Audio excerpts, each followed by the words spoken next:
चपेड़ मारे दिलनशीन सबको। नहीं बस यही है, उसके बाद अब दिलनशीन रशिया बढ़ी जा रही है नहीं मारे कहाँ से कहाँ चले गए, अभी तो दिलनशीन स्ट्रेचर पे पड़ी हुई थी। सॉरी निकाह होना था अभी तो, नहीं वो भी अगले एपिसोड में मैंने, सॉरी मुझे माफ कर। मेरे ना रिव्यू की धज्जियां उड़ा दी इस आदमी ने।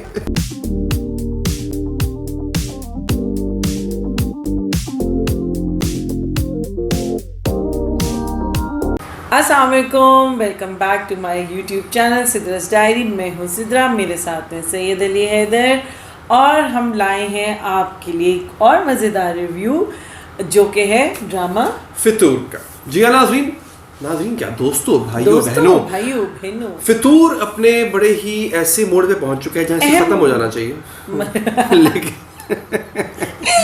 नहीं मुझे समझ आ गया ना, अब एक नई स्ट्रीक शुरू होने वाली है सिद्रा, और आप देख लीजिएगा अब दिलनशी का एक मिशन शुरू हो जाएगा to get back to Haider भाई, get back to his life, into his life, और वापस होगा क्या, हमजा की शादी निकाह हो गया कि होना है अभी नेक्स्ट एपिसोड ज्यादा आगे चले गए, प्रोमो देने में आ गया मेरे। खैर मतलब जो भी है, इस एपिसोड में आपको पता होगा लास्ट एपिसोड में हमजा भाई ने प्रेगनेंसी का सुन के तैश में आके एक्सीडेंट कर दिया।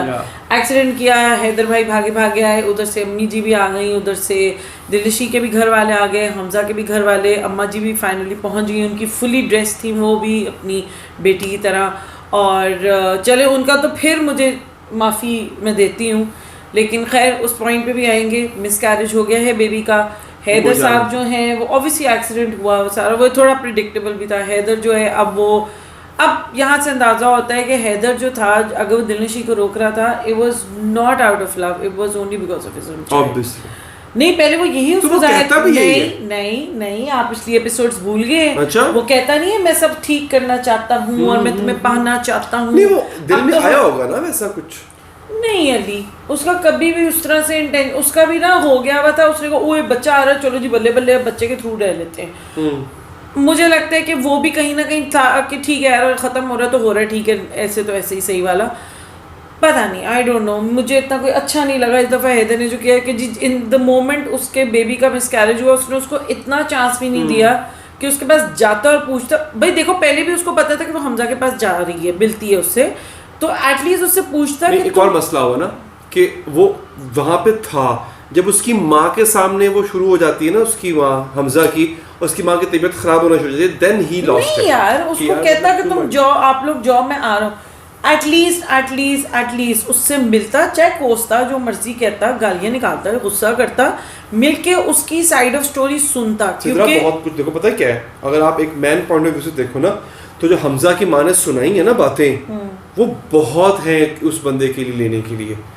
तो कैसा आदमी है जो अपनी बीवी नहीं संभाल सका and all these things, he didn't want to stay in that environment. तो वो भी कह सकता था कि तू अपने बच्चों को संभाल, नशई मेरी बीवी को हरास करता था या मेरी बच्ची नहीं उसकी बीवी उसके सामने पूछ के जाती थी उसके साथ, वो अलग बात है, पर वो भी ऊपर से आ सकता था ना, नहीं आया ना, उसकी माँ की तबीयत खराब हो गई थी, कोई नहीं है, वो खुद ही कहता चलें अब हमारा कुछ नहीं रह गया, वो माँ कहती भी, और दिलनशी देखो हैदर को भी बताऊं रियलिस्टिकली उन्होंने हैदर और उसकी फैमिली को भी बहुत आइडियल नहीं दिखाया हुआ। रियलिस्टिकली ना इस ड्रामे में कुछ भी रियल हुआ नहीं है, रहने दो, ऑब्वियसली ऐसा ही है। मैं तो इसलिए कह रही थी कि हाँ ठीक है उसको कम से कम एटलीस्ट दिलनशी से यार इसको मिलना चाहिए था और बात करनी चाहिए थी। उधर से माँ जो है उसने भी हाथ खड़े कर लिए हैं, भाई जो वो कह रहा है अल्लाह करे तू मर जाए, ये हो जाए, तू गरक हो जाए, तू निस्तो नाबूद हो जाए, माँ कह रही तूने अपनी कब्र खुद खोद दी है, मर हमारी तरफ से जा। ठीक है यार हो गई गलती, मैं कहती हूँ दुनिया में बड़ा गलतियाँ हो जाती हैं, बहुत कुछ हो जाता है, ऐसा तो नहीं था कि वो किसी को कत्ल कर आई थी या कुछ ऐसा कर दिया था। ठीक है उसके भी शौहर ने उसके साथ बुरा किया था, उसके रिटर्न में अगर वो रिटेलिएट कर गई थी और उसने अपनी माँ को पूरी स्टोरी बताई थी कि इस तरह मेरे साथ उन्होंने मुझे जलील किया है, और कहीं ना कहीं उसकी माँ की भी बहुत बड़ी गलती थी कि दिलनशीन इस तरह हो गई थी, ना माँ ने चांस दिया ना शौहर चांस दे रहे हैं। ओ भैया उसकी सुनो, अंदर तो जाओ, उसको तो उसका बेबी का मिसकैरेज हुआ है, एटलीस्ट उसको थोड़ा सा तो कंफर्ट करो। नहीं आपने कहा नहीं जी अब बस क्या करें? चपेड़ मारे दिलनशीन सबको। अच्छा जी, तो उसके बाद तरफ जी हाँ नहीं पहले आप बोलिए। नहीं बस यही है, उसके बाद अब दिलनशीन रशिया बढ़ी जा रही है। नहीं मारे कहाँ से कहाँ चले गए, अभी तो दिलनशी स्ट्रेचर पे पड़ी हुई थी। सॉरी, निकाह होना था अभी तो, नहीं वो भी अगले एपिसोड में, सॉरी मुझे माफ कर। मेरे ना रिव्यू की धज्जियां उड़ा दी इस आदमी ने। मुझे ये जो आदमी है ना, ये दिमाग पता नहीं क्या हो गया, मुझे गोला गंडा खाना मैं कब से कह रहा हूँ उसको, चलते हैं, बंद हो गया अब गोला गंडे वाला। 2 बजे उसने कहा था बंद हो जाता है वो। ऐसे को हम आ रहे हैं 2 मिनट, नहीं हम कोई नहीं आ रहे हैं, हमें फिनिश करो जल्दी से, चलो। अच्छा मेरा भी दिल करके गोला, चलो अब करो। अच्छा आप लोग रिव्यू के लिए मैंने देखा मैंने गोला कुर्बान कर दिया, कोई बात नहीं। अच्छा खैर जी, अब स्ट्रेचर पे दिलनशी बाजी लेटी हुई है। मरने वाला उसका एक्सीडेंट था, नियर डेथ एक्सपीरियंस करके आई है, लेकिन खिंच के उसका मस्कारा है, शॉकिंग पैंक्स फ्यूशिया किस्म की उसकी लिपस्टिक लगी हुई है, और उसने 3 दाग यहाँ पे बनाए हुए, जख्म बनाए हुए, और बिल्कुल बराबर दिया एंज यानी आप थोड़ा सा रियलिस्टिक क्यों नहीं करते हो? प्रोडक्शन बेहतर करो यार, एक अच्छा मेकअप आर्टिस्ट हायर करो जो अच्छे जख्म बनाए। जख्म भी छोड़ दो, ना कुछ ना करते, लड़की को मुंह धुलाते, उसको सिर्फ नेचुरल रहने देते, हल्के से यहाँ पे पट्टी बांधते, हड्डी टूट गई, हाँ हल्के डाल देते, कुछ भी बस कर देते, लेकिन इतना मेकअप, नो मेकअप भी तो होते हैं यार, वो कर लेते ना आप। इतना अनरियलिस्टिक लगता है कि जिसकी इंतहा नहीं है। यानी मैंने हमजा के भाई और माँ को क्यों कोसना है, जब दिलनशी जिसका फेटल एक्सीडेंट ऑलमोस्ट हुआ था कि वो मौत के मुकाम से वहाँ से वापस आई है, उसने खिंच के लिपस्टिक और कस के मस्कारा खींचा हुआ है। यानी क्यों ये चीजें बड़ी गलत, पता नहीं क्यों, ये कॉमन सी चीजें हैं जो एक्टर खुद कह रहे हैं यार, मुझे क्यों लगा रहे हो तुम ये मस्कारा। हाँ ये कह के मैंने तो अभी मर के मैं वापस मेरा भी एक्सीडेंट हुआ है। हमारे यहाँ लोग कहते हैं हम खूबसूरत लगना जरूरी है यार, Hiba is a beautiful girl, I think she will look beautiful what ever वे, चाहे उनका मुंह धुला हो चाहे वो वैसे बैठी हो।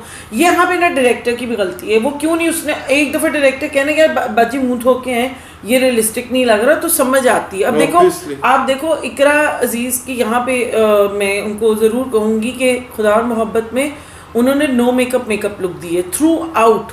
उन्होंने कोई ऐसे लंबे यहाँ पे वो नहीं खींचे हुए, लाइनर्स नहीं खींचे, यहाँ तक लैशेस नहीं लगाई हुई, एक उन्होंने वो सटल सी लुक दी है कि दिखाया कि हाँ अब वो इद्दत में थी या जो भी थी, और उसके बाद भी दिखाया कि अब वो क्योंकि मैरिड नहीं है, वो थोड़ा सा अपने आप को उसने बिल्कुल टोन डाउन कर लिया अपने मेकअप को। तो यहाँ पे ये एक्टर को भी जाता है क्रेडिट और यहाँ पे डायरेक्टर को भी क्रेडिट जाता है। इसमें भी वो सो के भी उठती थी दिलनशी, तो चलो बर्दाश्त हो जाता था, फुल मेकअप था, कर्ल्स डले होते थे। मैं तो एक्सीडेंट हुआ है, एक्सीडेंट जिसमें उसका बच्चा का मिसकैरेज अच्छा खासा बड़ा एक्सीडेंट हुआ है, तो सोचियो किस लेवल पे एक्सीडेंट होगा, और आपने दिलनशी को फुल मेकअप किया हुआ है। खैर दिलनशी की से भाभी आती है, उसको बता देती है कि भाई तेरा मियाँ भी तुझे जुत्ती मार के चला गया, तेरी माँ भी नहीं, तेरा भाई भी नहीं, तू अपने ओन पे कर, जो तेरा दिल करता है, तू भी नहीं रुक रही थी। दिलनशी ने भी कहीं पे आसरा किया ही नहीं किया। वैसे गलती उसकी भी है कि कहीं पे एक फुल स्टॉप लगा लेती, एटलीस्ट जब बच्चा हुआ था ना। अच्छा एक ही रट है, मेरे पे एतबार नहीं किया, मेरे पे एतबार भी हो गई गलती, अब तो तेरे से भी हुई ना, उससे भी हो गई, बराबर बैलेंस हो गया था। तो भी भाई जब बच्चे का पता चला था, मैं कहती हूँ गंदे से गंदे दिल वाली औरतें या मर्द जो होते हैं ना, उनके दिल बेहतर हो जाते हैं जब औलाद का आप सुनते हो। तो आप ही उसका रिएक्शन वो जो गलत है ना, सारी आगे महमल दी लाई हुई है, वो चलेगी अपने घर, वो अपने घर च खुश है, वो जेड़ी हमजा दी भैन है रिदा अड्डियां पा के आ जाती है, वो अपने घर च खुश है, मेकअप करके भरा दा एक्सीडेंट होया पर मेकअप करके बैठी हुई है कर्ल्स पा के, वो अपना खुश है। बेड़ा गर्क किसका हुआ? सिर्फ दिलनशी का। और दिलनशी को एक जोक बना दिया गया उसके कैरेक्टर को, यानी शुरू में कुछ किया फिर कुछ किया। इतनी मैं कहती हूँ ये बंदी नॉर्मल कैसे, ये बंदी जिंदा कैसे, एंजाइटी और डिप्रेशन से मरी, मतलब पागल हो जाते हैं जिस लेवल के आप लोगों ने उसके ऊपर ट्रॉमास दिखाए हैं। फिर अब उसका बेबी भी उससे ले लिए, माँ उसकी नहीं बनी, भाई उसका नहीं बना, जो उसको पसंद था वो नहीं मिला, जो मिला उसने अब उसके साथ उसका अपना चलता रहा, वो बर्दाश्त करती रही। फिर बाद में मियाँ के हाथ तो जलील हुई, सास के हाथ जलील हुई, माँ से कुट खाई, भाई से धमकियाँ ली, फिर वो बेहतर होना शुरू हुई, प्रेगनेंसी हो गई, फिर हमजा वापस, यानी ओफ मैं कहती हूँ ये किसी नॉर्मल इंसान के साथ होता है वो तो वैसे ही मर जाता है। हाँ सोच के मर जाता है कि मेरी जिंदगी में तो कुछ खुशी है ही नहीं। आपने उस औरत की लाइफ में कोई रे ऑफ होप दी नहीं है। अब नेक्स्ट जो प्रोमो दिखाया है उसमें क्या दिखाया है, वो रिक्शे में बैठ के जा रही है, हमजा ने कहा कि मुझे शादी उसने अपने निकाह पढ़वा लिए। क्यों होता है बंदा ऐसे शादी करनी है शादी उसके सर पे सवार हुआ है ना, क्योंकि उसने कहा वो उसको बस है कि खपती है ना, नशई है उसको। अब ये है कि मैं बदले में मैं शादी कर लूंगा, भाड़ में जाएंगे पांडे में बड़े। अब वही हुआ, उसने उधर निकाह कर लिया है, वो रिक्शे में बैठ के जा रही है। माँ जी जो है वो हैदर को कह रही है तू फिक्र ना कर, जब तक जिएगी पछताती रहेगी। क्यों भाई, क्यों? हो गई गलती, आपका बेटा बड़ा कोई दूध का धुला हुआ था। आई don't know what will happen now, लेकिन मुझे वो डायलॉग कहीं से भी नहीं अच्छा लगा जहाँ पे वो हमजा की माँ प्रोमो के अंदर कह रही होती तुम ये तुम वो, तो कहती है अब मैं प्रूफ करके दिखाऊंगी, मैं अपना घर बसा के दिखाऊंगी। हैदर भाई तुझे मुंह नहीं लगा रहा, तो कैसे उसके घर साथ बसाएगी? और तू क्यों लड़कियों को ये दिखाया जाता है कि उनका गुजारा नहीं है किसी आदमी के बगैर? आपको जब किसी ने इतना जलील कर दिया, made be your x relationship, made be your present relationship, move on with your life यार। आप इंडिपेंडेंट हो, आप पढ़ी लिखी हो, आप पढ़ो, आगे पढ़ के आप आगे कुछ करो जिंदगी में, जॉब करो, काम करो जिंदगी में, इंशाल्लाह और आपको कोई मिल जाएगा। ये जो दिखा देते ना, मुझे इस मजलूमियत से बड़ी टेंशन होती है। यानी अब महरीन का जो कैरेक्टर है, हम कहाँ के सच्चे थे, उसमें वो टूटी हुई है अंदर से, मगर लेकिन she is a strong person. मुझे वो बड़ा मजा आता है। मुझे ना जो वो कैरेक्टर देखने का मजा इसलिए आता है क्योंकि it's a fresh character, it's something new they've brought. Yes, you can't predict it. आप ये नहीं कह सकते कि हाय बेचारी में, आप एक दफा मैंने नहीं कहा हाय बेचारी मेरी ना, वो आडा लगाती है, प्रॉपर आडा ही लगाती है, सही है। सो लेट्स सी अब दिलनशी बाजी का क्या होगा। आपको क्या लगता है वैसे क्या होगा? मेरा ख्याल है धक्के खाएगी 2-4 एपिसोड में। आपको लगता है कि हैदर उसको लेगा वापस? करेंगे कुछ हैप्पी एंडिंग करेंगे इसके, ऐसे नहीं मुझे लगता है कि फैसल कुरैशी साहब को जी वो कभी भी विलन नहीं बनाएंगे। नहीं, वो दिखा देंगे कि उसका दिल एंड में हो जाएगा और वो उसको एक मौका देगा, फिर उसको अपना लेगा। आई डोंट नो, अगर हैप्पी एंडिंग ना दी तो मैंने दिलनशी को खुद जाके दिखाएंगे। So let's hope for the best and let's hope के it ends up now, because अगर मजीद इसको 3 महीने खींचने का है तो फिर शायद हम आगे जाके इसको देखना छोड़ देंगे, क्योंकि बस बहुत हो गई है। अपना बहुत ख्याल रखें, रिव्यूज़ देखते रहें, प्यार देते रहें। कुछ बड़ी डिफरेंट 1-2 चीज़ें आप लोग के लिए प्लान कर रहे हैं जो कि इंशाल्लाह आहिस्ता आहिस्ता आपको बताएंगे, and we working on it. और बहुत जल्द देखने को मिलेगा, बस थोड़ा सा इंतजार करें, बड़ा डिफरेंट मिलेगा। YouTube पे सब्सक्राइब करें, जो Facebook पर देख रहे हैं वो Facebook पेज को फॉलो करें। अल्लाह हाफिज। इंस्टा पे भी करें। अल्लाह हाफिज।